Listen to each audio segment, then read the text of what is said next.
ఈరోజు మన ఇంటర్వ్యూలో YCP state spokes person Karumuri Venkata Reddy గారు ఉన్నారు. ఎన్డీఏ కూటమి అధికారంలోకి వచ్చిన కొత్త రోజుల్లోనే కేసులు ఇబ్బందులు పెట్టడం వైసీపీ కార్యకర్తలను అవ్వచ్చు, నాయకులు అట్లాంటివి చేశారు. అంటే భయం అనిపించలేదా? ఏదైతే వేధింపులు చేయటం, కేసులు పెట్టడం, అవసరమైతే చంపేయటం, ఈ స్థాయికి వెళ్ళినప్పుడు ఇవాళ చచ్చిపోతే రేపు రెండో రోజు నేను జగన్మోహన్ రెడ్డి గారి అభిమాని. బతికినా చచ్చినా జగన్మోహన్ రెడ్డి గారి అభిమానిగా ఉండాలని కోరుకున్నాను.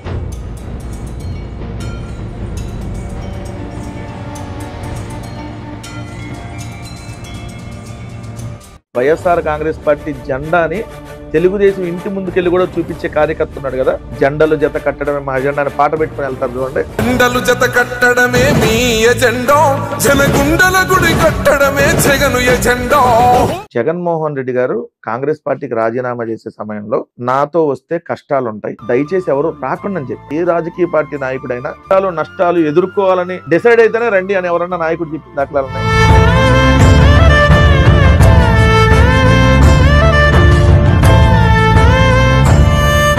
కార్యకర్తల మీద కేసులు పెట్టడం, వాళ్ళని ఇబ్బంది పెట్టడం, వాళ్ళ ఇంటి మీదకి వెళ్ళి అటాక్ చేయడం. అంటే ఇక్కడ తెలుగుదేశం పార్టీ అనేది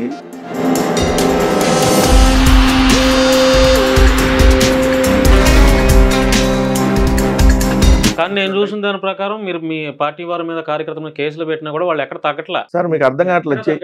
మీకు ఫోన్ ఒకవేళ అవకాశం ఉండి జైల్లో కూడా ఉంటే అక్కడ కూడా పెట్టేవాళ్ళు.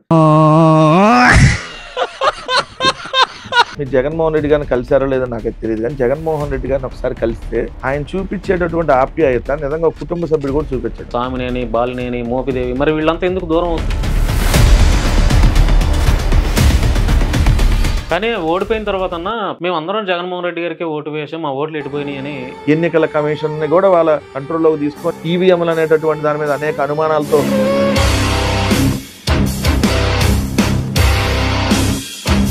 పవన్ కళ్యాణ్ గారిని అడ్డం పెట్టుకుని బీజేపీ ఆంధ్రాలోకి అడుగుపెట్టింది. వాళ్ళు నార్త్ లో సక్సెస్ అయ్యారు, సౌత్ లో కూడా సక్సెస్ అవ్వాలంటే ఏం చేయాలి? ఎవరో ఒకరు పిచ్చోడిని తీసుకొని వచ్చి పెట్టాలి. ఆ పిచ్చోడు పవన్ కళ్యాణ్ దొరికాడు.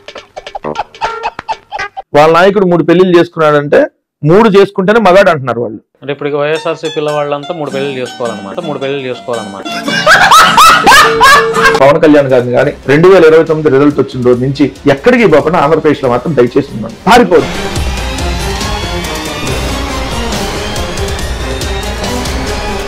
అందరికీ నమస్కారం, నేను Bhanu Mekala. Welcome to Sasi TV.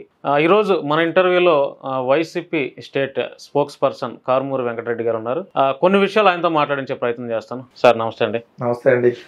Party ఓడిపోయిన దగ్గర నుంచి అంటే ఒక ఎమ్మెల్యేలు, ఎంపీలు, మినిస్టర్లు కూడా మాట్లాడటానికి భయపడే పరిస్థితి నుంచి మీరు భుజాన వేసుకొని వైఎస్ఆర్సీపీ తరఫున మాట్లాడుతూ మొదలుపెట్టారు. అంటే కొత్త రోజుల్లోనే, అంటే ఆ ఎన్డీఏ కూటమి అధికారంలోకి వచ్చిన కొత్త రోజుల్లోనే కేసులు, ఇబ్బందులు పెట్టడం, వైసీపీ కార్యకర్తలను అవ్వచ్చు, నాయకులు అట్లాంటివి చేశారు. అయినా కూడా మీరు 4వ తారీఖు రిజల్ట్ వస్తే 5వ తారీఖు 6వ తారీఖు నుంచి మీ పార్టీ స్టాండ్ తీసుకొని మాట్లాడటం మొదలుపెట్టారు. అంటే భయం అనిపించలేదా, లేకపోతే అట్లాంటి పరిస్థితి ఎందుకు వచ్చింది? ఒకటి, నేను ఒక్కడనే మాట్లాడానని కాదు, కానీ నాలాగా చాలా మంది మాట్లాడారు. దాంట్లో నేనేదో ఇదనేం కాదు. కాదు, మీరన్న ఎమ్మెల్యేలు, ఎక్స్ఎమ్మెల్యేలు, అంటే ఎమ్మెల్యేలు తక్కువ అనుకోండి, ఇప్పుడు అందరూ ఎక్స్ఎమ్మెల్యేలు, మ్యాక్సిమం ఎక్స్ఎమ్మెల్యేలు, ఎక్స్ మినిస్టర్లు అన్నప్పుడు ఏంటంటే వాళ్ళ మీద ఇంకా వేధింపులు ఎక్కువ ఉంటాయి కదా. సో జనరల్గా వెంకటరెడ్డి మీద కంటే వాళ్ళ మీద ఎక్కువ వేధింపులు ఉంటాయి. సో ప్రభుత్వంలో వాళ్ళు భాగస్వామిగా ఉన్నారు కాబట్టి, నేను పార్టీలోనే భాగస్వామిగా ఉన్నా, గవర్నమెంట్లో ఉన్నా కూడా. సో ఏంటంటే నా మీద తక్కువ ఉంటాయి. బట్ నా మీద కూడా కేసు పెట్టినటువంటిది ఉంది. 7వ తారీఖు ఎఫ్ఐఆర్ కట్టారు, 9వ తారీఖు పోలీసులు వచ్చారు, నోటీసులు ఇచ్చారు. తర్వాత స్టేషన్ బెయిల్ వచ్చింది ఒంగోలుకు సంబంధించి. ఒంగోలు ఎమ్మెల్యే వాళ్ళ తమ్ముడు పెట్టాడు. సో అదే నేను ఒకటి బలంగా నమ్ముతా, ఓటమి గెలుపనే సహజం. రాజకీయ ఇప్పుడు మనం పగలు ఇంటర్వ్యూ చేస్తున్నాం, మళ్ళీ సాయంత్రం అయిపోయింది, చీకటి పడి, మళ్ళీ రేపు పొద్దున మీరు ఇంకోళ్ళు ఇంటర్వ్యూ చేస్తారు, సో మళ్ళీ రేపు రాత్రి అయింది. ఇది రొటీనే, కామన్. సో మనం ఎగ్జామ్ లో కూడా పాస్ అవుతాం, ఫెయిల్ అవుతాం, సెమిస్టర్ ఎగ్జామ్ లో పాస్ అవ్వచ్చు, సబ్జెక్ట్ మిగలొచ్చు, మళ్ళీ దాన్ని రెక్టిఫై చేసుకుంటాం, పాస్ అవుతాం. సో రాజకీయాల్లో ఉన్నప్పుడు మనం ఏ పార్టీలో ఉంటే ఆ పార్టీ ఖచ్చితంగా న్యాయం చేయాలి. సో అది బేసిక్ పాయింట్కి వెళ్ళాలి. నేనైతే ఏ పార్టీ వేరే పార్టీ అనేం లేదు. నేను భవిష్యత్తు ఉంటుందా లేదా, లేదంటే నాకు భవిష్యత్తు కావాలా, అవసరమా లేదా, అసలు ఇన్ని నాకు ఆలోచనే లేదు. నేను జగన్మోహన్ రెడ్డి గారి అభిమాని. నువ్వు వైఎస్ఆర్ కాంగ్రెస్ పార్టీ నాయకుడుగా ఉండాలని కోరుకుంటున్నావా, జగన్ గారి అభిమానిగా ఉండాలని కోరుకుంటున్నావు అంటే నేను జగన్ గారి అభిమానిగానే ఉండాలని కోరుకుంటా. నేను బతికినా పదవులతో సంబంధం లేదు. బతికినా చచ్చినా జగన్మోహన్ రెడ్డి గారి అభిమానిగా ఉండాలని కోరుకుంటా. పదవే ఉంటుంది అన్నయ్య, వాళ్ళు రావచ్చు, రేపు పొద్దున పోవచ్చు. ఇప్పుడు మీరు ఈ పొజిషన్లో ఉన్నారు, కొంచెం మళ్ళీ అప్గ్రేడ్ అవ్వచ్చు. అవును, అదే రోజుల్లో కొన్ని ఉండొచ్చు, కొన్ని సమయాల్లో ఏమన్నా ఫెయిల్యూర్ వచ్చినప్పుడు కొంత మళ్ళీ డౌన్ కావచ్చు, మళ్ళీ అప్ కావచ్చు. అవును, ఇప్పుడు ఎమ్మెల్యే 5 ఏళ్లేగా, మళ్ళీ గెలిస్తే ఇంకో 5 ఏళ్ళు, అది పోతే వచ్చేస్తారు కదా. కానీ అభిమాని కార్యకర్త అలా ఉండదు. పార్టీ ఉన్నంత వరకు, ఆ నాయకుడు ఉన్నంత వరకు కార్యకర్త కంటే గొప్పవాడు ఎవడు ఉంటాడు?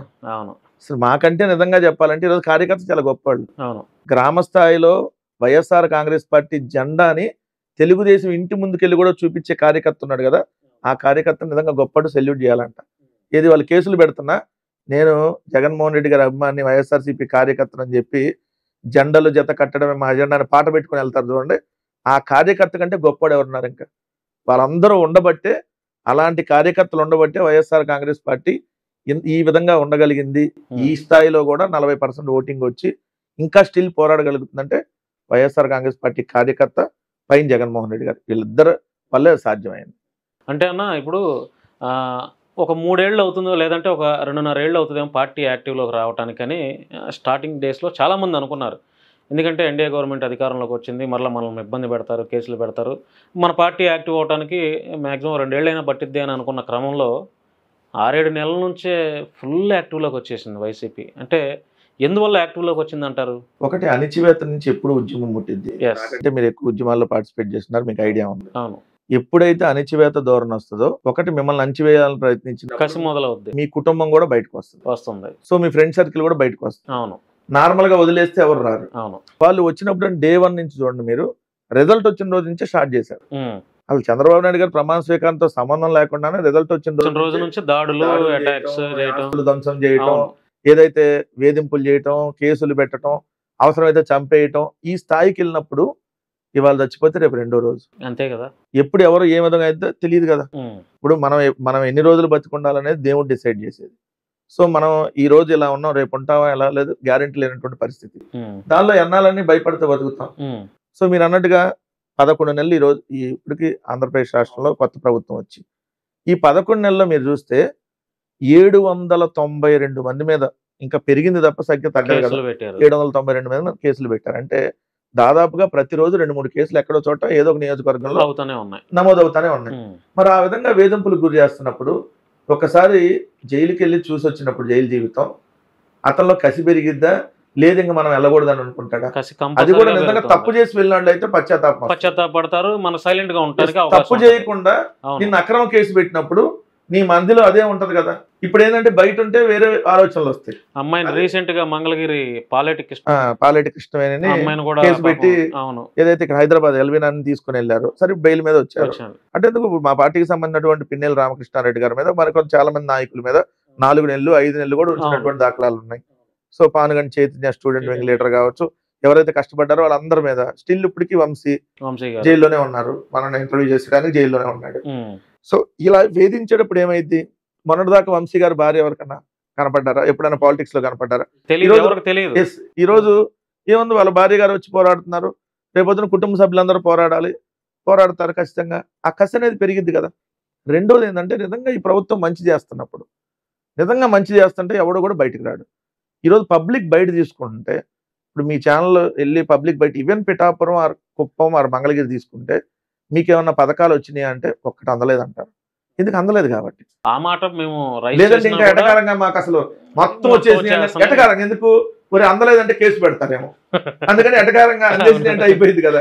అది చూసే వాళ్ళకి అర్థం అవుతుంది. రెండు, ఇక్కడ మేజర్ గా మీరు చూసుకున్నప్పుడు ఏంటంటే ఈ ప్రభుత్వం ఎవరినైతే ఆశ పెట్టిందో, ఇప్పుడు అధికారంలోకి రావడానికి ఆశ పెట్టింది. ఆశ పెట్టిన వాళ్ళు ఎవరు? పేదవాడు కడుపు కొడితే ఆ కడుపు మంట రుచి తొందరగా చూపించేస్తారు. సో వాళ్ళు దేనికి భయపడరు. ఎందుకంటే పేదవాడు జైలుకి వెళ్ళడానికి ఏం భయపడ్డం, ఎంతకంటే జీవితం ఏముంది అనుకుంటాడు. అలాంటి వాళ్ళు నువ్వు మభ్యపెట్టి అధికారంలోకి వచ్చినప్పుడు అతనికి అందేటటువంటి 4 మెతుకులు ఈరోజు అందకుండా పోయింది. ఎందుకు? అంతకుముందు ఇంటింటికి రేషన్ వెళ్ళేది. ఇప్పుడు నువ్వు రేషన్ అందాలంటే తెలుగుదేశం నాయకుడు చెప్తే తప్ప నీకు రేషన్ ఇచ్చే పరిస్థితి లేదు. అంతకుముందు ఇంటింటికి వాలంటీర్ వచ్చి నీకు పెన్షన్ ఇచ్చేవాడు. ఇప్పుడు నువ్వు వెళ్ళి తెచ్చుకోవాల్సిన పరిస్థితి పెన్షన్. సో ఇంటింటికి అంతకుముందు నీ అకౌంట్లో డబ్బులు పడే, ఏ మధ్యలో తెలుగుదేశం నాయకుడు వైసీపీ నాయకుడు ఏ దళారీతో పని లేదు. డైరెక్ట్ గా అకౌంట్లో డబ్బులు పడే నువ్వు వెళ్ళి ఏటీఎంలో వెళ్ళి డ్రా చేసుకునేవాళ్ళు, లేదా బ్యాంక్ వెళ్ళి పాస్ పుస్తకం తెచ్చి డ్రా చేసుకునేవాడు. నువ్వు దానికి ఇంట్లో ఏదన్నా వస్తువులకో, లేదంటే ఏదన్నా పిల్లలకు సంబంధించినటువంటి ఫీజులో, లేదంటే వాళ్ళ బట్టలకో దేనికో దానికి ఉపయోగించుకునేవాడు. సో, ఈరోజు ఆ పరిస్థితి ఉందా? లేదు. నువ్వెళ్ళి ఎవరిని అడగాలి? ఊర్లో ఉన్నటువంటి పెత్తందారిని అడగాలి. మోతుబరిని అడగాలి. అతను రూ. 2 ఇంట్రెస్ట్ అంటే రూ. 2 కట్టాలి. రూ. 3 అంటే రూ. 3 కట్టాలి. సో, అతను ఎప్పుడు అడిగితే మళ్ళీ నువ్వు అప్పుడు తిరిగివ్వాలి. సో, ఓ పక్క అవమానకరం. ఈ రకరకాల ఇప్పుడు ఫేస్ చేస్తున్నారు. అంటే ఎప్పుడైనా దగ్గరుండి తినిపించినప్పుడు అమ్మ విలువ ఎప్పుడు తెలిసిద్ది? మన అమ్మ మన నుంచి దూరం అయినప్పుడు తెలిసిద్ది. మన అమ్మ మన పక్కనుండి, "అరే ఏంటి లేట్‌గా వచ్చావు? తొందరగా తిను. ఇదిగో ఇంకొంచెం ఎక్కువ తిను" అన్నప్పుడు మనకు ఆ విలువ తెలియదు. ఎవరికైనా నీకైనా నాకైనా. అవును. దూరమైనప్పుడు తెలుస్తది ఏదైనా. రోజు ఉండే అమ్మాయి కదా! అవును. అదే అమ్మ ఒక సంవత్సరం దూరం అయిందనుకోండి. హ్మ్. ఇక్కడ మనకు అందట్లేదు అనుకోండి. ఆ అమ్మ ప్లేస్‌లో చూసుకునే వాళ్ళు ఎవరు లేరు అనుకోండి. అమ్మ ప్లేస్‌లో చూసుకునే భార్య వస్తే మనకు ఆ ఇబ్బంది తెలియదు. లేదా అమ్మ ప్లేస్‌లో ఎవరన్నా చూసుకోవడానికి వస్తే మనకు తెలియదు. ఎవరు లేనప్పుడు ఏమైద్ది? సో, ఆ విలువ అప్పుడు తెలిసిద్ది. సో, ఆ విలువ ఇప్పుడు ప్రజలకు తెలుస్తుంది. కానీ అన్న ఇప్పుడు ప్రభుత్వాలు వస్తాయి, పోతాయి. ఎప్పుడూ ఒకే ప్రభుత్వం ఉండదు. ఒకే పార్టీ కూడా అధికారంలో ఉండదు.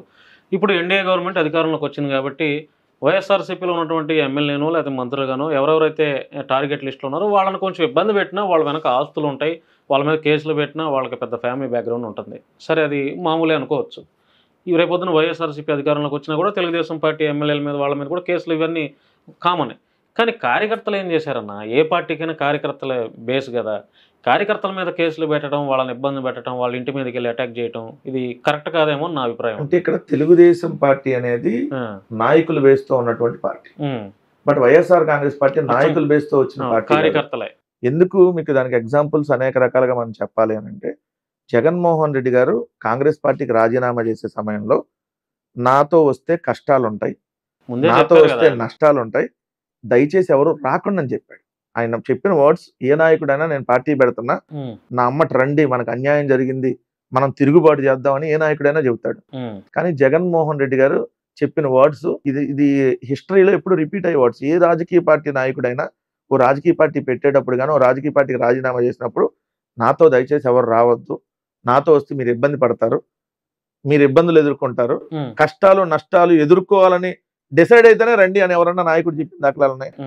సో, కానీ ఆ రోజు చాలా మంది నాయకులు ఫస్ట్‌లో రాలా. కొంతమంది వచ్చారు. వచ్చిన వాళ్ళు ఇప్పటికి స్టిల్ కొనసాగుతున్నటువంటి వాళ్ళు ఉన్నారు.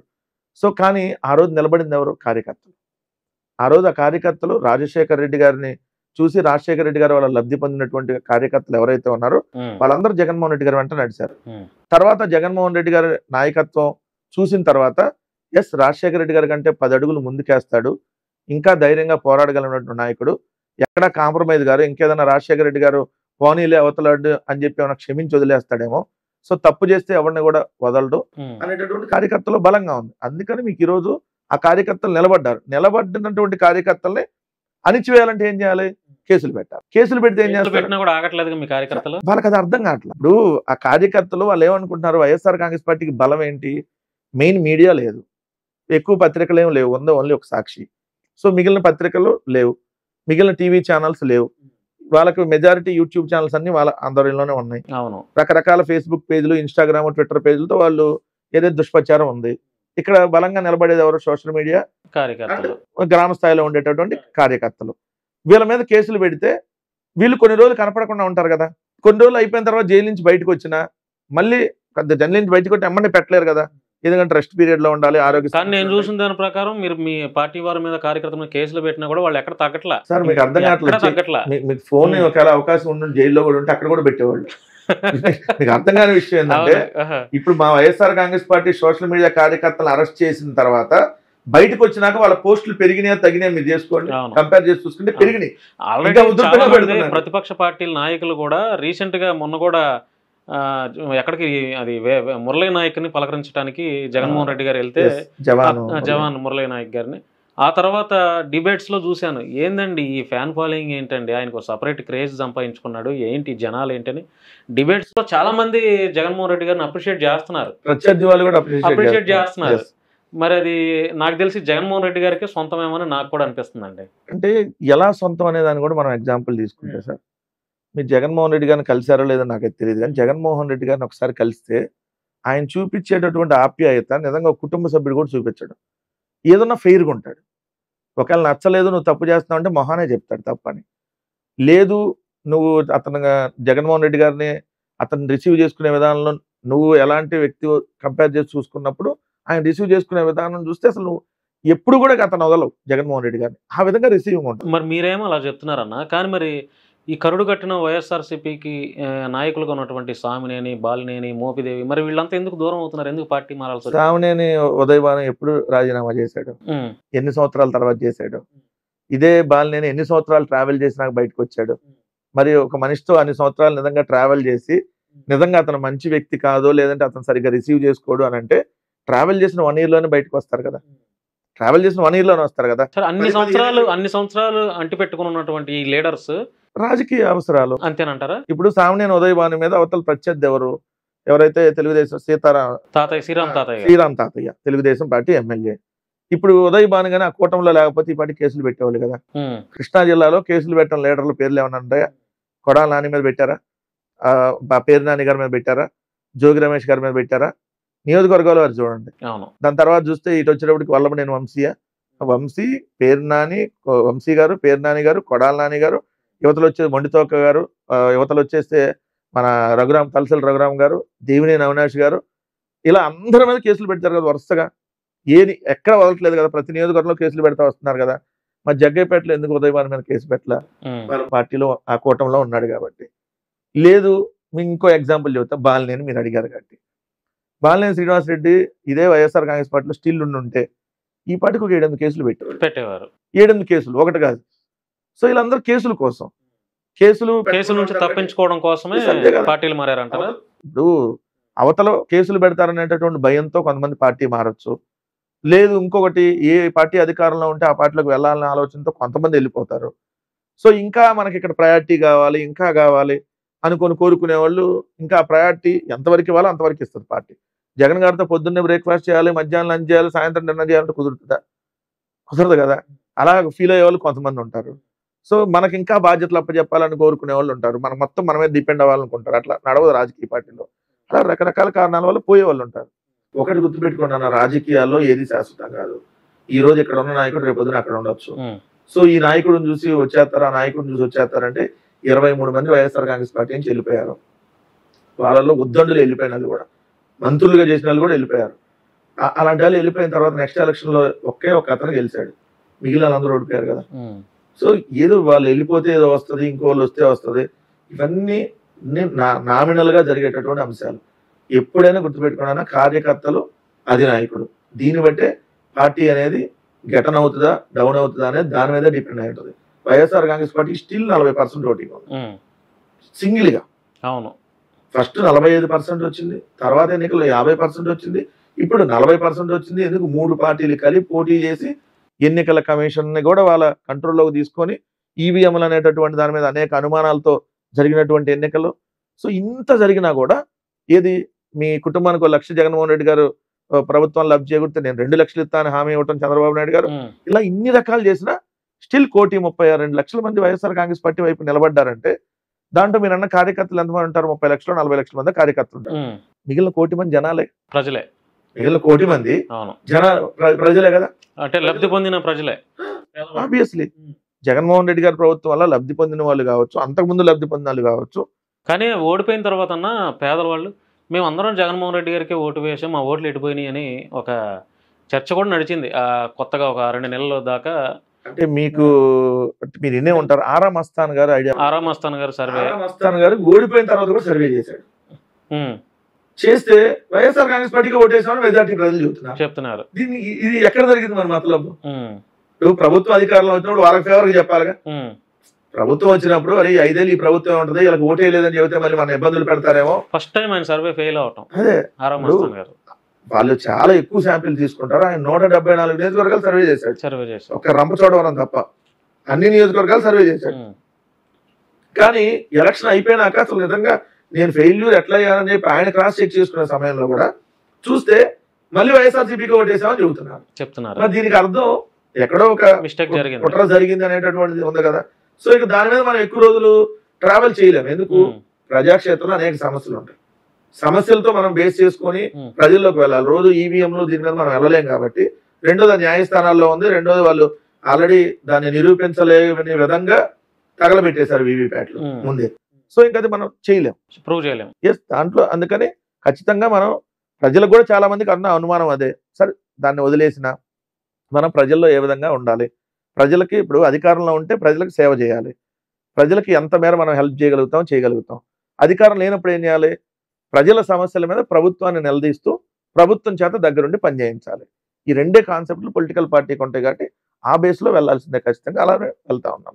కానీ బూతులు పంచాంగానికి ఆద్యం పోసారు కదన్న మీరంతా పార్టీలో ఉండి. అరే నా కొడక పాతేస్తా అంద మేమా, మీరు అన్న బూతులు పంచాంగం ఒకళ్ళిద్దరు అన్నా కూడా పార్టీలో ఉన్న వాళ్ళు చాలా మంది అదే మాటలు. మహిళా హోంమంత్రిని సంభాష సంక నాకమన్న భాష మాట్లాడింది మేమా, పోలీసుని దెంభాష మాట్లాడింది మేమా?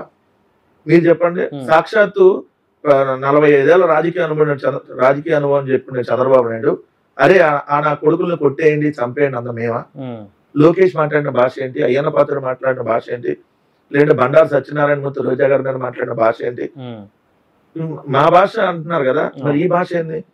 చెప్పులు తీసుకుంటా నా డాషులారా, పేకలు బిసికి చంపేస్తా నా డాషులారా, ఒక్కొక్క ఎమ్మెల్యే నా కొడుకుల్ని పేకలు బిసికి చంపేస్తా, తొక్కి నారదీస్తా అన్న భాష కంటే మేము మాట్లాడిన భాష ఏమన్నా ఇంకా బాగాలేదా?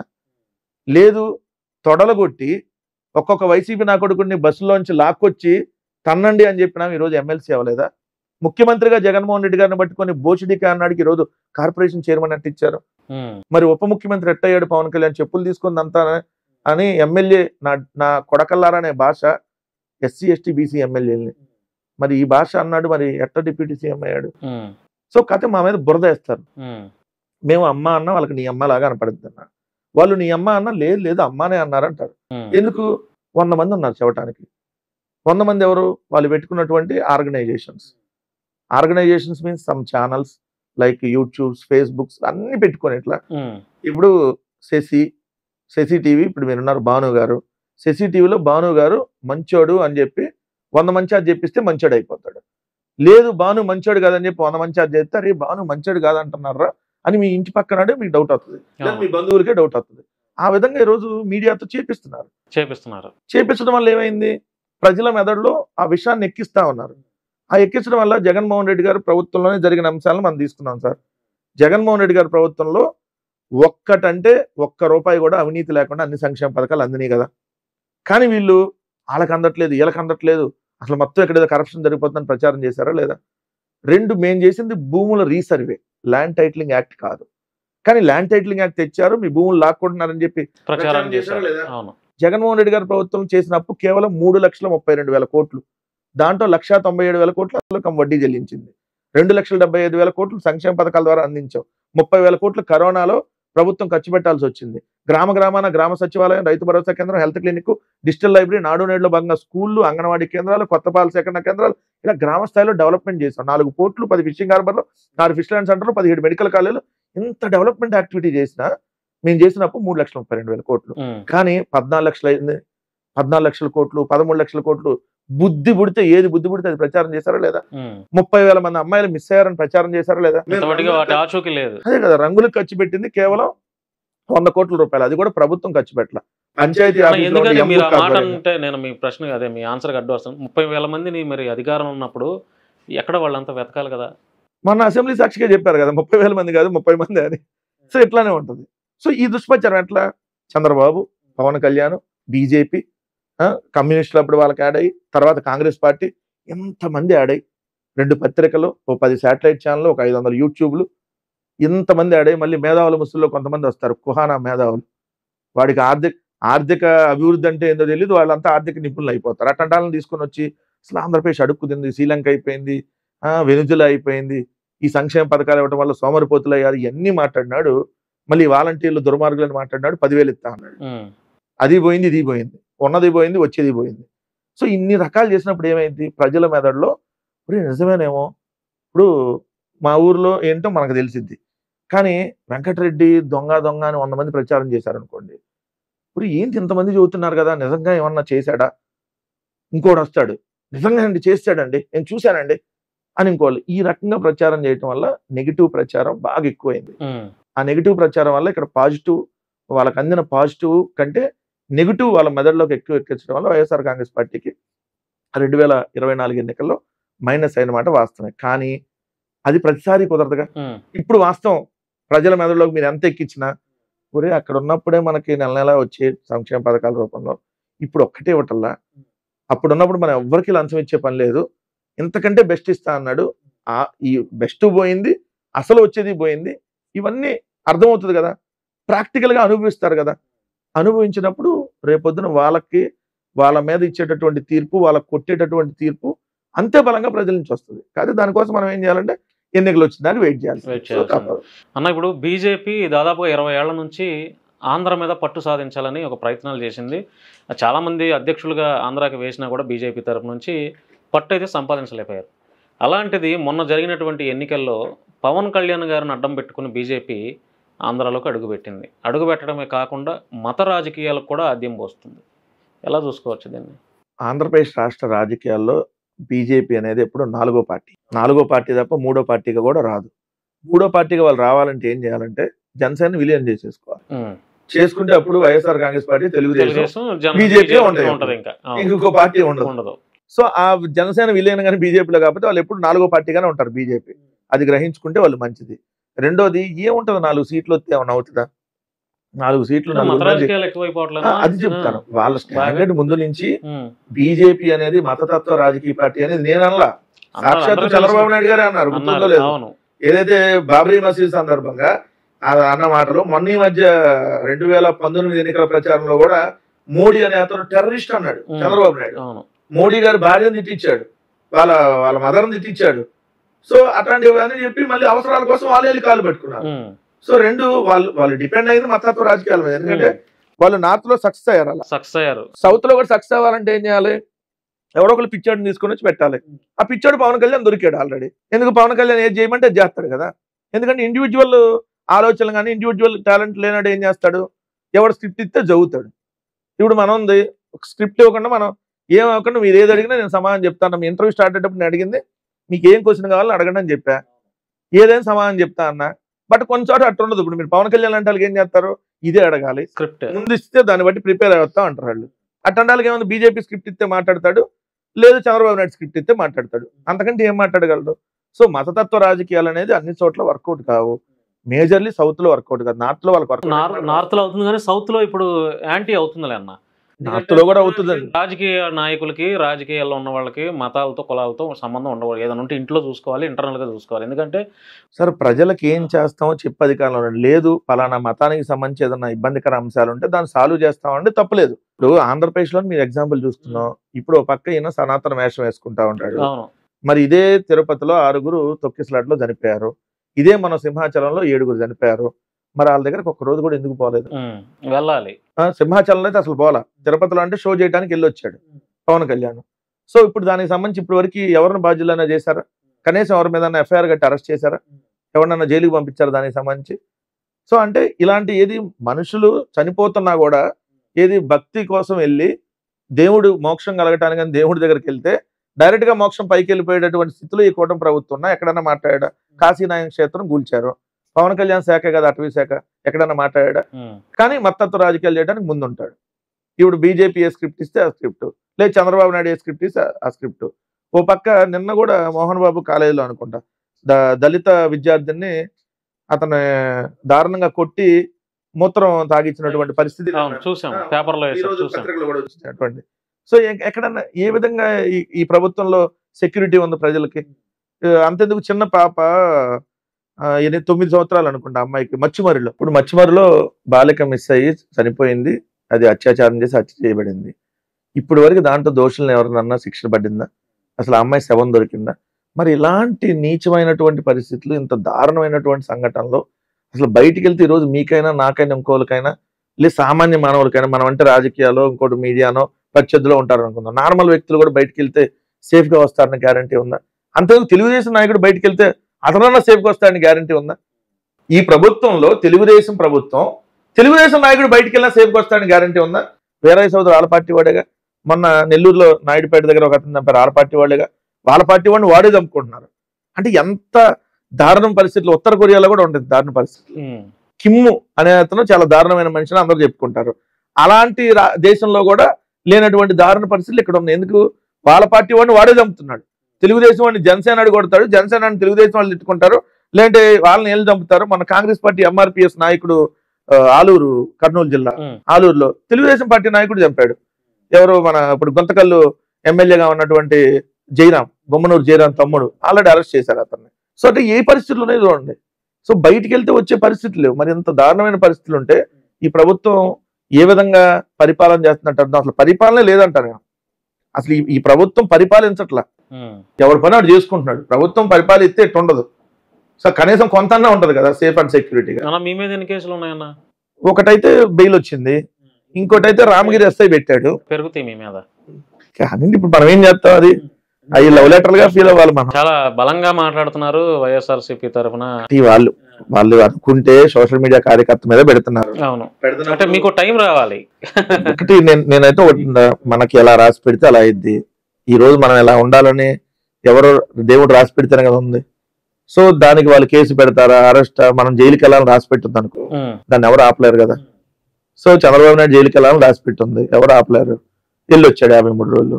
జగన్ గారిని 16 నెలలు ఉంచాలి అనేది దేవుడు రాసి పెట్టిన స్క్రిప్ట్. సో దాన్ని ఏం చేయగలుగుతాం. సో దాని గురించి అసలు ఎక్కడ ఆలోచన లేదు, దాని గురించి ఆలోచించట్లా. సో మెంటల్ గా అయితే ప్రిపేర్ అయి ఉన్నాం, ఇంట్లో వాళ్ళని కూడా ప్రిపేర్ చేస్తున్నా.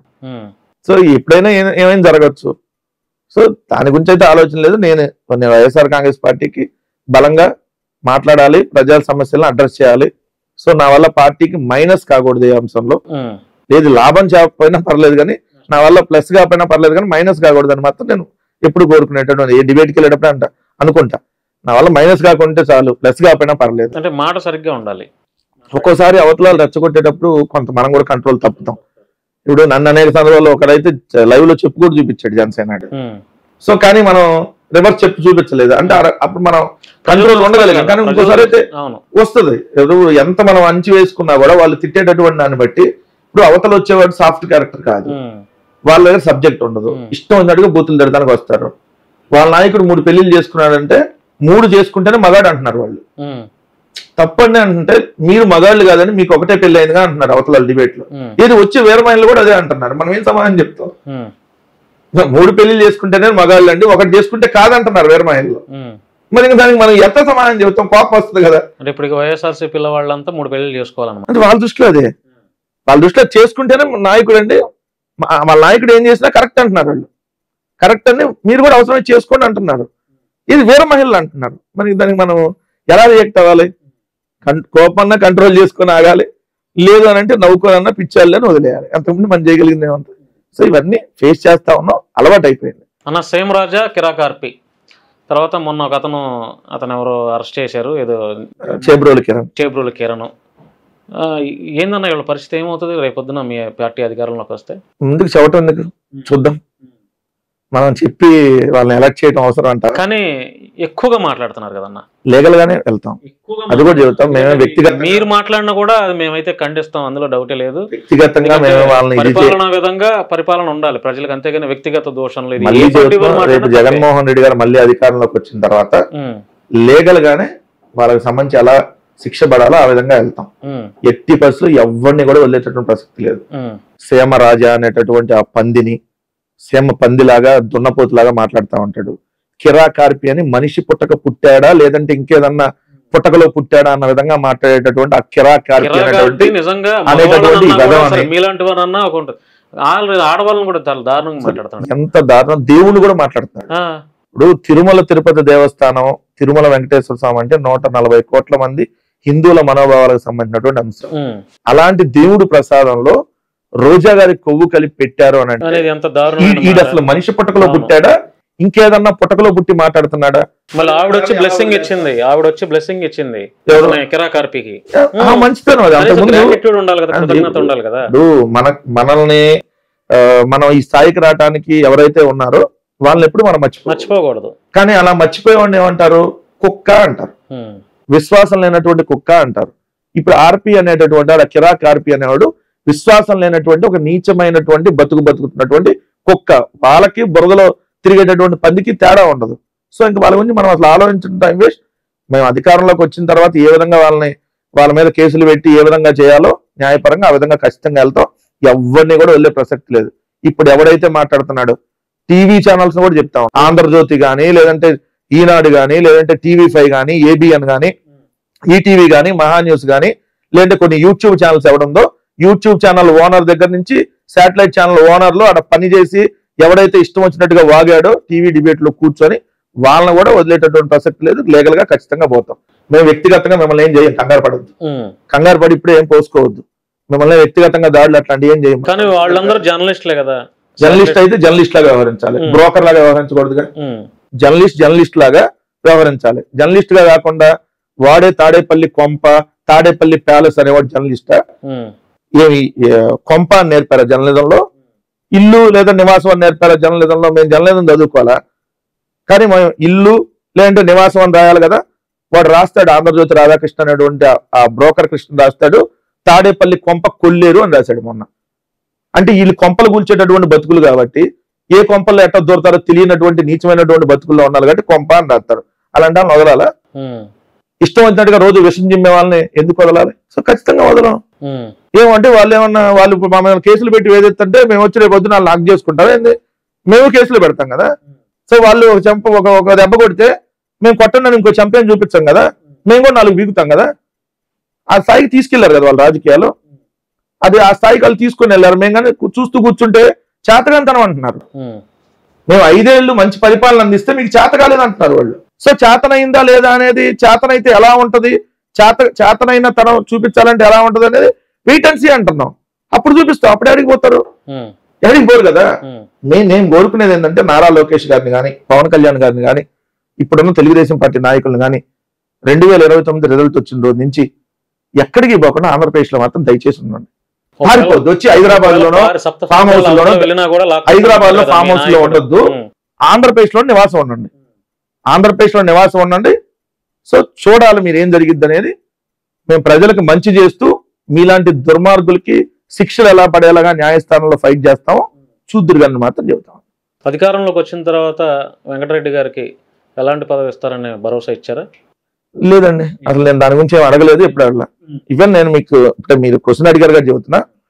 నేను జగన్మోహన్ రెడ్డి గారిని గవర్నమెంట్ లో ఉన్నప్పుడు ఒక 22 సార్లు కలిసా. 22, 23 సంథింగ్. ఇది ప్రభుత్వంలో ఉన్నప్పుడు, ప్రభుత్వంలో ఉన్న 5 ఏళ్ళలో 22 నుంచి 23 సార్లు కలిసా. అలానే ప్రతిపక్షంలో ఉన్నప్పుడైతే ఎవ్రీ వీక్ పాదయాత్రకు వెళ్ళేవాడిని. రోజు ఉండేవాడిని కాదు. ఇక్కడ నుంచి పాదయాత్ర ఎక్కడ ఉంటే అక్కడికి వెళ్ళి మళ్ళీ రిటర్న్ జగన్ గారితో ట్రావెల్ చేసి వచ్చేవాడిని. సో జగన్మోహన్ రెడ్డి గారి ప్రతి యాక్టివిటీలో 90% ఆఫ్ ద యాక్టివిటీలో అపోజిషన్ లో ఉన్నప్పుడు కూడా పార్టిసిపేట్ చేశాను. స్టిల్ ఇప్పుడు కూడా ఒక 10 సార్లు కలిసి ఉంటాను. ఈ 10 నెలల్లో 10 సార్లు పైన అయి ఉంటుంది అనుకోండి. సో నేను ఏ రోజు జగన్మోహన్ రెడ్డి గారిని కలిసినా, అన్నా నేను ఈ పదవిలో ఉన్నా, నాకు ఈ పదవి నుంచి ఇంకో పదవి ఇవ్వు, ఇది పార్టీ పదవి కూడా నేను అడగల. పార్టీ పదవి నాకు ఇప్పుడు ఈ రోజు ఈ పదవి ఉంది, నాకు ఈ పదవి నుంచి ఆ పదవికి అప్గ్రేడ్ చేయండి అని కూడా నేను ఏ రోజు అడగల. సో నేను జగన్మోహన్ రెడ్డి గారికి రోజు నేను ఇది చేస్తానని కూడా ఏ రోజు చెప్పాల. జగన్మోహన్ రెడ్డి గారు రోజు టీవీలో మాట్లాడతా అన్న, ఇది కూడా ఇట్లా మాట్లాడా చూడన్న ఏ రోజు నేను చెప్పాల. కానీ జగన్మోహన్ రెడ్డి గారు ఒక సందర్భంలో మొన్న ఇవన్నీ చూశాను, అబ్బా బాగుంది అన్నటువంటి సందర్భాలు అధికారంలో ఉన్నప్పుడు ఉన్నాయి. స్టిల్ ఇప్పుడు ఉన్నప్పుడు కూడా చూస్తున్నాను, అబ్బా అప్పుడప్పుడు బాగున్నాయి అని ఆయన నోటి నుంచి వచ్చింది. సో అందరూ చూడరు అయ్యని అనుకుంటారు. సో చూడాలంటే రోజు చూడరు కదా. పొద్దున్న వాళ్ళ దగ్గరకు వచ్చిన అంశాలను చూస్తారు, లేదంటే ఖాళీగా ఉన్నప్పుడు ఫ్రీగా ఉన్నప్పుడు ఆన్ చేస్తే చూస్తున్నా అంటే మనం చేసే వర్క్ తెలుసు. సో అట్లా నేను రోజు ఇది చేశాను అది చేశాను, నాకు ఈ పదవి ఇవ్వమని అడగల. ఇప్పటికీ అడుగుతున్నా, ఇప్పటికీ చెప్తున్నా, రేపు కూడా నాకు ఇది ఇవ్వమని నేను అడగను. నాకు ఏది రాసి పెడితే అది వస్తుంది. సీనియర్ లీడర్లు కూడా మీకు సపోర్ట్ చేస్తున్నారన్న వైసీపీలో? Is definitely sir. ఎందుకంటే ఒకటి, ఇప్పుడు మొత్తం పార్టీని కోఆర్డినేట్ చేసుకునేటటువంటి స్టేట్ కోఆర్డినేటర్ గా సజ్జల రామకృష్ణారెడ్డి గారు ఉన్నారు.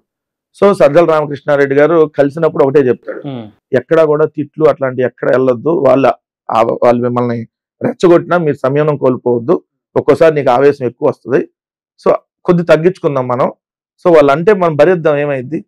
సో అట్లని మనం ఏదో పడితే అలా మాట్లాడదు. ఎందుకంటే వాళ్ళ అవతల మహిళలను పెట్టుకొని వస్తూ ఉంటారు. ఎందుకంటే టీవీ డిబేట్ లో వచ్చేది కూడా జనసేన మీరు చూస్తే మహిళలే. సో నువ్వు ఎక్కడ కంట్రోల్ తప్పకు సో అని చెప్తారు తప్ప ఏ రోజు నువ్వు ఇలా ఉండు అలా ఉండు ఇలా చెయ్యాలి, ఎక్కడ మమ్మల్ని ఈ విధంగా చేయమని ప్రొటెక్షన్ కానీ ఇట్లాంటివి ఏమి ఉండదు. సో ఫ్రీడమ్ ఉంటుంది. సో దాంట్లో మనం చేస్తున్న దాంట్లో బాగా మాట్లాడుతున్నావు మనం చూశాను సో అనే ఇట్లా ఎంకరేజ్మెంట్ ఉంటుంది తప్ప నిజంగా ఈ రోజు అందరూ చాలా మంది ఏదో సజ్జల రామకృష్ణారెడ్డి గారు మేము మాట్లాడతారు, కానీ ఆయన కష్టపడుతున్నట్టు కష్టం నిజంగా మేము కూడా పట్టాల అంట. కార్యకర్తలు కూడా పట్టించుకోవాలి కదా, ఎంతసేపు వాళ్ళే ఆస్తులు కూడా పెట్టుకోవడం కాదు కదా. ఎవరు చెప్పారు? ఇప్పుడు చాలా మంది వైఎస్ఆర్సీపీ కార్యకర్తలు సజ్జల రామకృష్ణారెడ్డి గారు సోషల్ మీడియా వేదికగానే సజ్జల రామకృష్ణారెడ్డి గారిని విమర్శన చేస్తారు. విమర్శలు అనేది కామన్ గా వస్తుంది. ఎందుకు? ఏదైతే మనం కాసేటటువంటి చెట్టు మీద రాళ్ళు వేస్తాం, రోజు అక్కడ కనపడే సజ్జల రామకృష్ణారెడ్డి గారు కాబట్టి ఆయన మీద రాళ్ళు వేస్తారు. ఎందుకు? కానీ ఆయన పడేటటువంటి కష్టం ఏందో దగ్గరలో ఉండి చూసే వాళ్ళకే అర్థం అవుతుంది. ఇప్పుడు నాకు ఒకరిని పొగిడితే నాకేం రాదు, ఇంకొకరిని విమర్శిస్తే నాకేం రాదు, నాకు ఎవరైనా ఒకటే. సో కానీ ఇక్కడ మీరు గమనించేది ఏంటంటే పొద్దున సాయంత్రం దాకా 175 నియోజకవర్గాలకు సంబంధించి కోఆర్డినేట్ చేసుకోవాల్సిన ఆయనే కదా. ఆయన కంటే పెద్ద పని ఎవరికైనా ఉంటుందా? రెండోది మీరు అన్న ఆయన ఇప్పుడు అతను కాదు, సీనియర్ జర్నలిస్ట్, ఉదయం పత్రిక, ఆంధ్రభూమి, అదేవిధంగా అన్నిట్లో పనిచేసి సాక్షి ఎడిటోరియల్ డైరెక్టర్ గా చేసి వచ్చారు. 2003లోనే రాజశేఖర రెడ్డి గారి పాదయాత్ర అప్పుడు వైఎస్ఆర్ పోర్ట్లని పెట్టి వచ్చారు. బిజినెస్లు ఉన్నాయి ఆయనకు. అప్పుడెప్పుడు కడప జిల్లాలోనే వాళ్ళ కుటుంబ సభ్యులే దాదాపుగా కొన్ని ఎకరాల పొలం కొని సాగు చేసినటువంటి పరిస్థితి. ఈ బిజినెస్లు ఉన్నాయి అనేక రకాలు. ఆయనకే డబ్బులు ఏమైనా కొత్తగా చూసినటువంటి వ్యక్తి ఏం కాదు. కాకపోతే విమర్శ చేసేవాడు చేస్తాడు. ఇప్పుడు వాళ్ళ కొడుకును కూడా తీసుకొని వచ్చి నిజంగా పార్టీ కోసం కష్టపడ్డట్టే కదా. అవసరం ఏముంది నిజంగా చెప్పాలంటే? 3 సంవత్సరాలు దాదాపు సోషల్ మీడియాని అంత హైప్ సోషల్ మీడియాకి రాగలిగిందంటే సజ్జల భార్గవ్ వల్లే వచ్చిందంట. నేను అంతకుముందు 2 సంవత్సరాలు పడుకుంది వాస్తవంగా చెప్పాలి. 2 years సోషల్ మీడియా అధికారంలో రాగానే పడుకుంది. ఇతను నిజంగా రాజకీయ అనుభవం లేకపోయినా ఆయన ఉన్నంతలో చాలా బెస్ట్ చేసి వెళ్ళాడు. సో అది ఇంకా నిలబెట్టుకోగానే వెళ్తా ఉంది ఇప్పుడు పార్టీ. సో ఒకటి వైఎస్ఆర్ కాంగ్రెస్ పార్టీకి సంబంధించి అక్కడ పార్టీ ఆఫీసులో ఉండే వాళ్ళందరికి కూడా విపరీతమైనటువంటి ప్రెజర్స్ ఉంటాయి. ఎందుకంటే అన్ని నియోజకవర్గాల సమస్యలన్నీ వాళ్ళ దగ్గరికి వస్తాయి. సో ఒకరిని దగ్గరగా చూసి ఇంకొద్ది అతను కొంచెం డిస్టెన్స్ పెట్టా మళ్ళీ డిస్టర్బెన్స్ వాతావరణం ఉంటుంది. సో ఇవన్నీ కోఆర్డినేట్ చేయాల్సినటువంటి పని చాలా పెద్ద పని. సో వాళ్ళ సపోర్ట్ అంతా ఉంటుంది. సో వైఎస్ఆర్ కాంగ్రెస్ పార్టీకి సంబంధించి ఇప్పుడు లాస్ట్ 11 months అంటే ఓడిపోయిన 11 months లో ఇంకా పార్టీ యాక్టివిటీస్ పికప్ అయినాయి అంట గవర్నమెంట్ లో ఉన్నప్పుడు కంటే. ఎందుకంటే గవర్నమెంట్ లో ఉన్నప్పుడు గవర్నమెంట్ మీదే ఉంటుంది, పార్టీ యాక్టివిటీస్ మీద తక్కువ ఉంటుంది.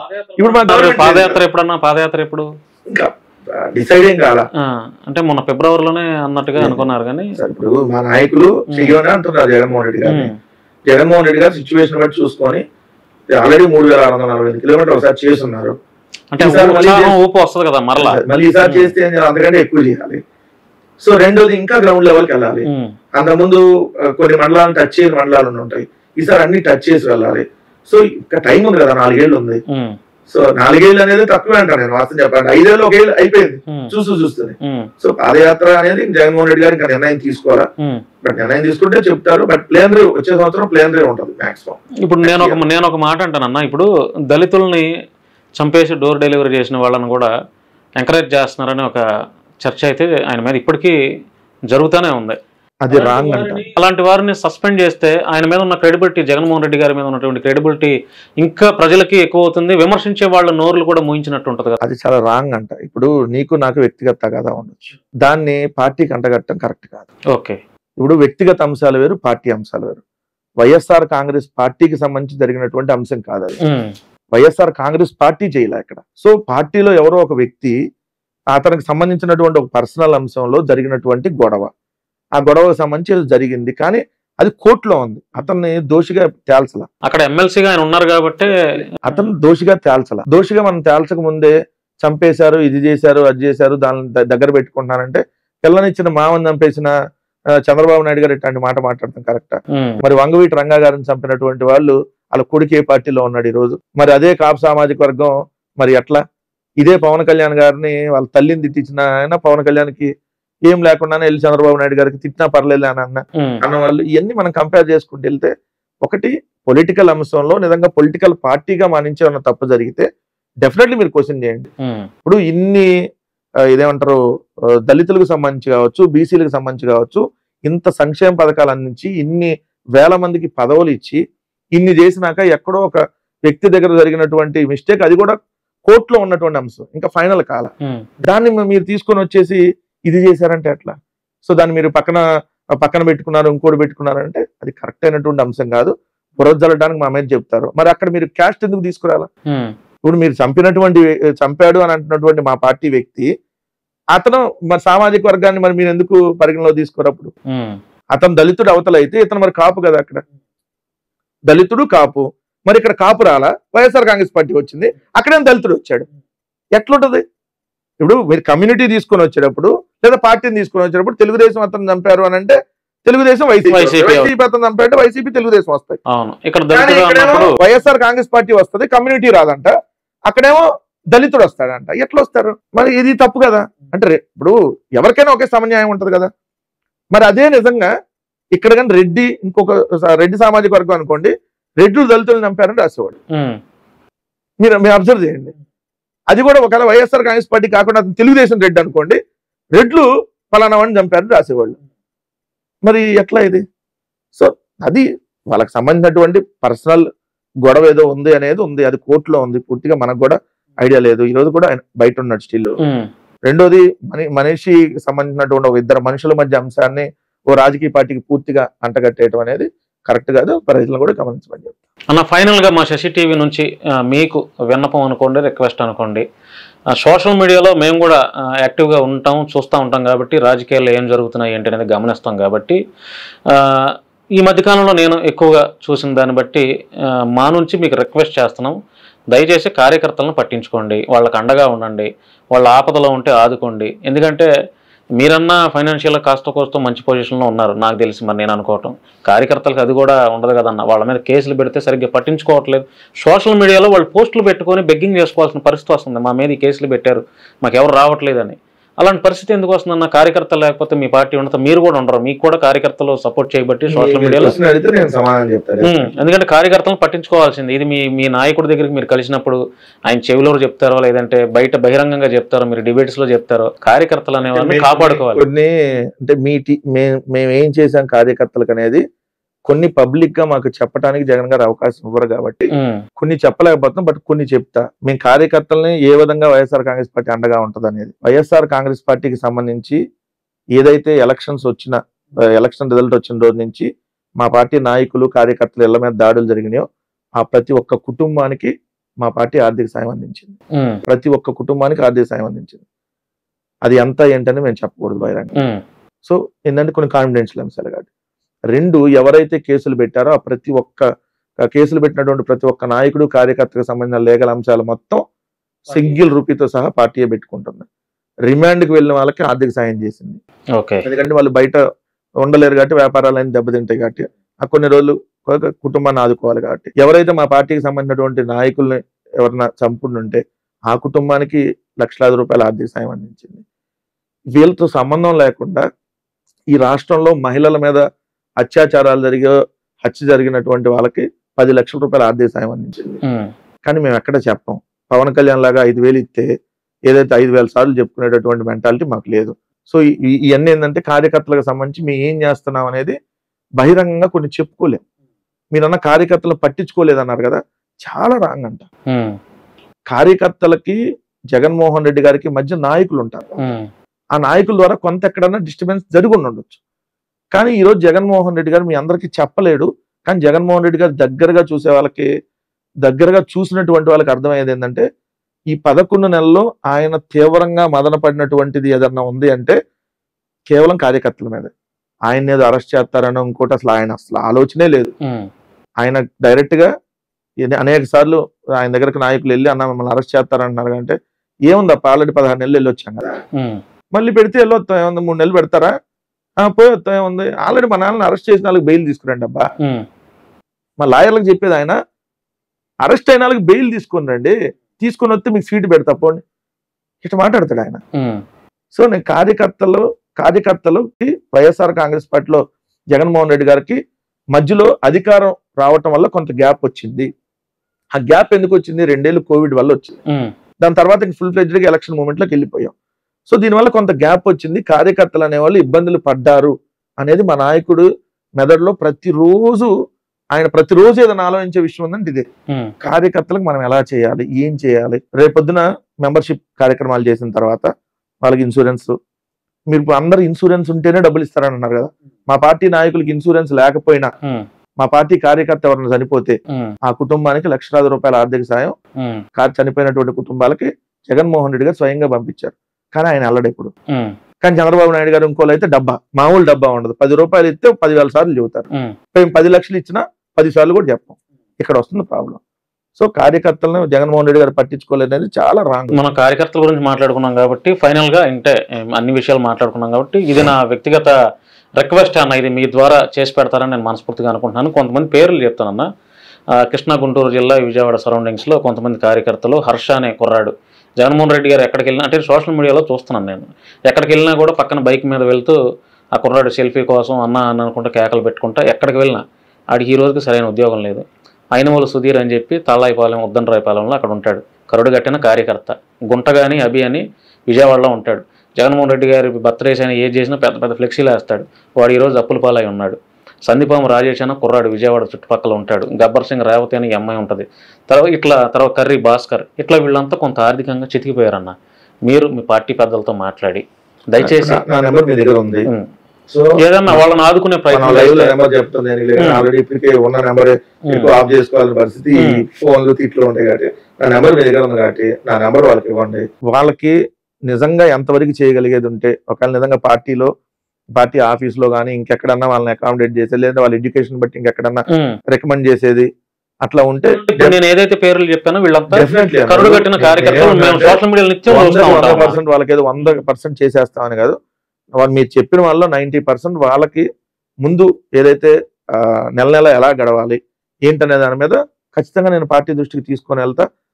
వాళ్ళకు ఉన్నటువంటి క్వాలిఫికేషన్ బట్టో, వాళ్ళు చేసేటటువంటి వృత్తిని బట్టో, సో మనం ఏం చేయగలుగుతాం వాళ్ళకి అనేది డెఫినెట్లీ నేను తీసుకొని వెళ్తాను. స్టాండ్ తీసుకోవాలి దయచేసి, ఎందుకంటే నేను నా నుంచి మీకు ఫోన్ వచ్చిందంటే వీళ్ళ కోసమే వస్తుంది అన్న, వాళ్ళని ఆదుకోండి అని. నా నెంబర్ వాళ్ళకి ఇచ్చి ఇదిగో పలానా భాను గారు చెప్పారు CCTV నుంచి, ఇట్లా మాకు ఎన్నో పరిస్థితి అన్న అని చెప్తే, సో వాళ్ళకు ఉన్నది ఏంటో చూసి నేను ఖచ్చితంగా పార్టీ అధిష్టానం దృష్టికి తీసుకుని వెళ్తాను. తీసుకుని వెళ్ళి వాళ్ళకి ఏ విధంగా మనం అకామిడేట్ చేయగలం. కొంతమందికి ఏంటంటే ఏదైనా ఫోన్ కాల్తో పని అయ్యే ఉంటాయి, కొంతమందికి ఏంటంటే ఏదో నెల నెల చేయాల్సినవి ఉంటాయి. సో వాళ్ళు ఉన్న క్వాలిఫికేషన్ బట్టి ఎక్కడన్నా అకామిడేట్ చేయగలుగుతామా, లేదు ఇదిగో పలానా చోట ఎక్కడన్నా ఖాళీ ఉంది, పలానా జాబ్ మీరు ఫోన్ చేస్తే అయ్యిద్ది అని అంటే డెఫినెట్లీ మేము సజ్జల గారికో, లేదంటే మీరు అన్నట్టుగా మా పార్టీకి సంబంధించిన ఎమ్మెల్యేలు, లేదా ఆ జిల్లాకు సంబంధించినటువంటి మాజీ మంత్రులు, లేదా వాళ్ళతో కాదు ఇంకా పై స్థాయిలో అంటే జగన్ గారితో ఫోన్ చేయించడం ఏదో ఖచ్చితంగా చేద్దాం. దాంట్లో అయితే కార్యకర్త కష్టంలో ఉన్నాయంటే పార్టీ కష్టంలో ఉన్నట్టు, అంతే కదా. సో కార్యకర్తలు మేము ఎక్కడ ఎప్పుడు ఏ రోజు కూడా వదిలేసేటటువంటి పరిస్థితి లేదు. సో కొంత గ్యాప్ ఏదైతే వచ్చిందో అది కూడా కొంత నాయకత్వం వల్ల, మా దాకా సమస్య రాకపోవటం వల్ల.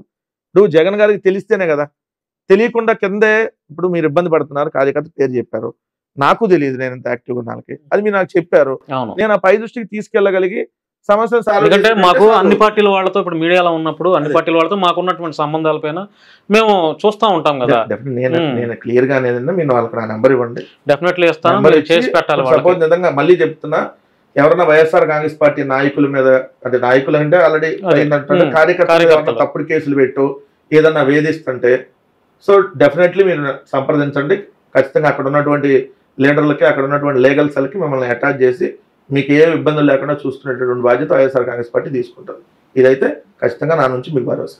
రైట్ అన్న, ఫైనల్గా ఆంధ్రప్రదేశ్ ప్రజలకి, ముఖ్యంగా మీ వైఎస్ఆర్సీపీ పార్టీ కార్యకర్తలు కావచ్చు, నాయకులు కావచ్చు, మీరేం చెప్పాలనుకున్నారు? ఆంధ్రప్రదేశ్ రాష్ట్ర ప్రజలకైతే ఒకటే చెప్తున్నా, ఆశ అనేది ఎవరికైనా మనకు ఉంటుంది. ఆశతో మనం ఏదో చేస్తారనేటటువంటి ఆలోచనతో ఈ కూటమి ప్రభుత్వానికి ఓటు వేశారు. అది మీరైనా ఆశపడవచ్చు, ఇంకోలైనా ఆశపడచ్చు, దాన్ని ఎవరిని తప్పుపట్టేది కాదు. మనిషికి ఆశ అనేది తప్పు కాదు. సో ప్రజల్ని మభ్యపెట్టి వీళ్ళు అధికారంలోకి వచ్చారు. సో నిజంగా వీళ్ళు మంచి చేస్తున్నారా లేదా అనేది మీ గుండెల మీద చేసుకొని ఆలోచించండి. జగన్మోహన్ రెడ్డి గారు ఉన్నప్పుడు మీకు బాగుందా? చంద్రబాబు నాయుడు గారు ఉన్నప్పుడు బాగుందా? జగన్మోహన్ రెడ్డి గారు ఉన్నప్పుడు మీకు సేఫ్ అండ్ సెక్యూర్గా ఎలా ఉంది? ఇప్పుడు ఆ సేఫ్టీ సెక్యూరిటీ ఉందా లేదా? జగన్మోహన్ రెడ్డి గారు ఉన్నప్పుడు మీ కుటుంబ ఆర్థిక పరిస్థితి ఎలా ఉంది? ఇప్పుడు ఆర్థిక పరిస్థితి ఎలా ఉంది? బేరీజ్ వేసుకొని మీ ఆత్మాభిమానాన్ని చంపుకోకుండా, ఎవరో ఏదో ఇస్తారని చెప్పి దయచేసి ఆశపడకుండా ఒక విజ్ఞతగా మీరు ఆలోచించి ఈసారి మంచి నిర్ణయం తీసుకోమని చెప్తున్నా. రెండు వైఎస్ఆర్ కాంగ్రెస్ పార్టీ నాయకులకి, కార్యకర్తలకైతే మనల్ని వైఎస్ఆర్ కాంగ్రెస్ పార్టీలో ఉన్నటువంటి కార్యకర్తలని, నాయకుల్ని చెడగొట్టాలనేటటువంటి ఆలోచనతో ఏదైతే ఈ కూటమిలో ఉన్నటువంటి నాయకులు, వాళ్ళకి సంబంధించినటువంటి మీడియా, కొంత కమ్యూనిటీ వైజ్గా, ఈవెన్ వైఎస్ఆర్ కాంగ్రెస్ పార్టీకి స్ట్రాంగ్ ఓట్ బ్యాంక్గా ఉన్నటువంటి దళితుల్ని, లేదంటే మీరు అన్నట్టు రెడ్డి సామాజిక వర్గం, ఇంకొక సామాజిక వర్గాలన్నింటినీ చేల్చాలనేటటువంటి ప్రయత్నం 2024 ఎన్నికల్లో వాళ్ళు చేశారు. చేసి జగన్మోహన్ రెడ్డి గారిని ఏదో దోషిగా, బూచిగా చూపించాలనే ప్రయత్నం చేశారు. వాళ్ళు చేసి మన మెదడులో కూడా విషయాన్ని ఎక్కించారు కొంతమందికి. సో ఎక్కించడం వల్ల కొంతమంది యాక్టివ్గా పనిచేయలేకపోయారు 2024. మీకేం చేశారు, అంతా వాళ్ళని పెట్టారు కదా, మీకేం జరిగింది, ఇప్పుడు ఏమన్నా చంద్రబాబు నాయుడు కార్యకర్తలకి ఏమన్నంతా పై స్థాయిలో నాయకులేగా సంపాదించుకునేది, లేదా గ్రామ స్థాయిలో ఒకరిద్దరు నాయకులేగా, ఓటేసిన ప్రతి కార్యకర్తకి ఏమన్నా ఇస్తారా, పథకం ఏమట్లా సంపాదించుకోవడానికి అడుగుతాడు. జగన్మోహన్ రెడ్డి గారు తెలుగుదేశం జనసేన ఎవరిని చూడకుండా అందరూ పథకాలు ఇచ్చాడు. సో ఇప్పుడు తెలుగుదేశం వాడికే పథకం అందట్లా. అదే కదా వాళ్ళ పరిస్థితి. ఓటేసిన తెలుగుదేశం కార్యకర్తకే అమ్మఒడి రావట్లేదు, రైతు భరోసా రాలేదు, ఏం రావట్లేదు. సో మనం ఉన్నటువంటి వైఎస్ఆర్ కాంగ్రెస్ పార్టీ కార్యకర్త ఈ రోజు కూడా గర్వంగా కాలర్ పైకి ఎగరేసుకుని తిరగలుగుతున్నాడు. గ్రామాల్లో అంటే ఏంటి, మీరు కేసు పెట్టుకుంటారు, పెట్టుకోండాయా అని చెప్పి గర్వంగా గ్రామాల్లో తిరగలుగుతున్నాం అంటే ఏంటి, బికాస్ ఆఫ్ జగన్మోహన్ రెడ్డి గారు చేసిన మంచి. 2019-24 మన అలానే నిలబెట్టాడు, ఇప్పుడు కూడా అదే నిలబెట్టగలుగుతా ఉంది. నిజంగా మనం మంచి చేయకుండా ఉంటే ఈరోజు మనం తలెత్తుకోగలిగే వాళ్ళమా, ఇంత ఫాస్ట్గా మూవ్ అవ్వగలిగే వాళ్ళమా? డే 1 ఓడిపోయిన తర్వాత మీరు అడిగారు ఇందాక కొంచెం, డే 1 ఓడిపోయిన తర్వాత మీరు నెక్స్ట్ రోజు నుంచే వస్తున్నారు కదా. ఇప్పటికే చెప్తాను సార్, మేము మంచి చేసి ఓడిపోయాం. చంద్రబాబు నాయుడు అబద్ధాలు చెప్పి గెలిచాడు, మోసం చేసి గెలిచాడు. సో మంచి చేసి ఓడిపోతే ఉంది, అయినా మేము బయటకు రాయలుగా తిరగలుగుతాం. అదే అతను అబద్ధాలు చెప్పి గెలిచాడు, తిరగమనండి మాలాగా వాళ్ళ కార్యకర్తల్ని, తెలుగుదేశం జనసేన కార్యకర్తల్ని కాలర్ పైకి ఎగరేసుకొని మా కూటమి ప్రభుత్వం చేసిందని చెప్పే దమ్ముందా? మేము చెప్తాం, ఇదిగో మీరున్న సచివాలయం మేము కట్టిందే, ఇప్పుడు మీరు పరిపాలిస్తున్న రైతు భరోసా కేంద్రం మేము కట్టిందే, మీ ఊర్లో ఉన్న డిజిటల్ లైబ్రరీ మేము కట్టిందే, మీరున్న హెల్త్ క్లినిక్ మేము తెచ్చిందే. ఇప్పుడు చంద్రబాబు నాయుడు గారు వెళ్ళి పోర్టుల గురించి మాట్లాడుతున్నారు కదా, ఆ పోర్టులు స్టార్ట్ చేసింది మేమే. స్కూల్స్ డెవలప్మెంట్ మీరే. స్కూల్స్ మీరు వెళ్ళి స్కూల్స్ సంబంధించిన మంత్రి నారా లోకేష్ గారు కదా, అక్కడికి వెళ్ళి ఆ బెంచ్ మీద కూర్చుంటే ఆ బెంచ్ తెచ్చింది జగన్మోహన్ రెడ్డి గారి ప్రభుత్వంలోనే. 17 మెడికల్ కాలేజీలు తెస్తే వాటిని నిర్వీర్యం చేయొద్దని చెప్పి మేము కోరుతా ఉన్నాం. సో ఇట్లా మేము గర్వంగా చెప్పుకోవడానికి మీకు ఉంది. సో మీరు చేస్తాను ఇప్పుడు ఆ తల్లికి వందనం, అసలు ఈ పథకం తెచ్చిందే మేము అమ్మఒడి. సో ఇవన్నీ రైతు భరోసా ఈ దేశంలో ఎక్కడా లేనప్పుడు జగన్మోహన్ రెడ్డి గారు స్టార్ట్ చేశారు. జగన్మోహన్ రెడ్డి గారు అనౌన్స్ చేశాడు. ఎప్పుడు 2017 ప్లేనరీలో, నాగార్జున యూనివర్సిటీ దగ్గర జరిగిన ప్లేనరీలో రైతు భరోసా కింద 12,500 ఇస్తా, 4 సంవత్సరాల పాటు ఇస్తా అని ఈ దేశంలో ఎక్కడా లేదు స్కీమ్. అప్పుడు అనౌన్స్ చేశారు. దాని తర్వాత కేసీఆర్ గారు 2018లో ఇంప్లిమెంట్ చేశాడు ఇప్పుడు ప్రభుత్వంలో, ఇది రైతు బంధు అని. తర్వాత అదే 2019 ఫిబ్రవరి అనుకుంటా నరేంద్ర మోడీ గారు PM కిసాన్ అని తెచ్చాడు. అంటే అసలు వాళ్ళకి ఆలోచన రానప్పుడే జగన్మోహన్ రెడ్డి గారు రైతు భరోసా అనౌన్స్ చేశాడు. సో ఇప్పుడు ఆ రైతు భరోసాని మీరు పేరు మార్చారు, కానీ అది ఇట్లా పేరు మార్చిన. సో ఇట్లా ఇవన్నీ చూసుకుంటా ఉంటే, లేదు ఆటో వాళ్ళకి 10,000 మేము ఇచ్చింది కావచ్చు, మత్స్యకార భరోసా, ఇవన్నీ జగన్మోహన్ రెడ్డి గారు తీసుకొచ్చినాయి. ఇవన్నీ మనం ఈరోజు గర్వంగా చెప్పగలుగుతున్నాం. ఆ కార్యకర్తలు చెప్పాలండి, ఆ పార్టీలో ఉన్నాను. సో మనం నిజాయితీగా ఉన్నాం. మన నాయకుడు ఓడిపోయినా నిజాయితీగానే ఉన్నాడు.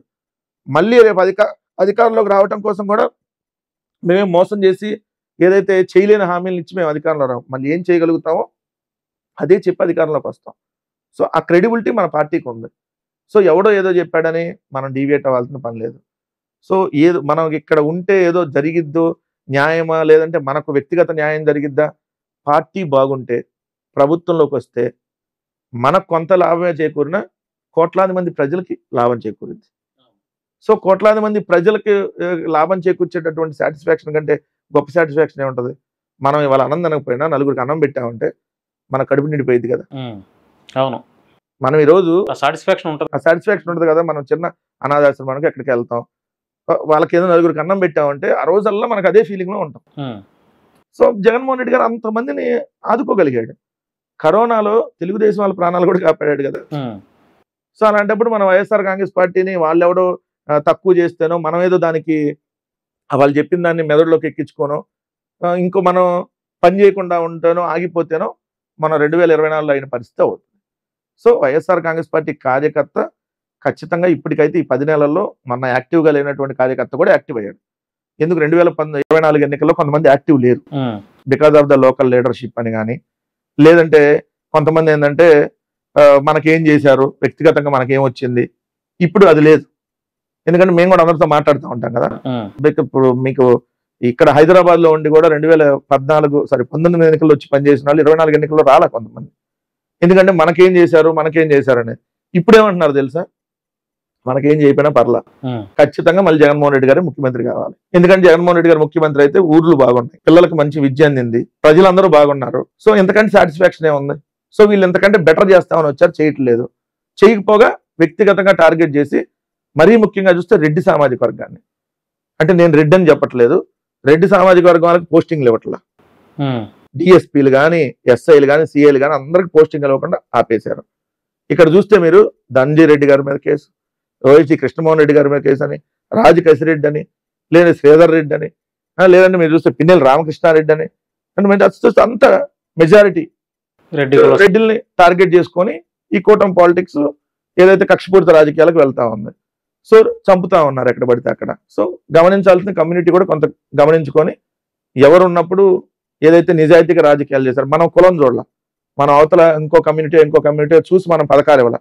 కానీ ఈరోజు అలా లేదు.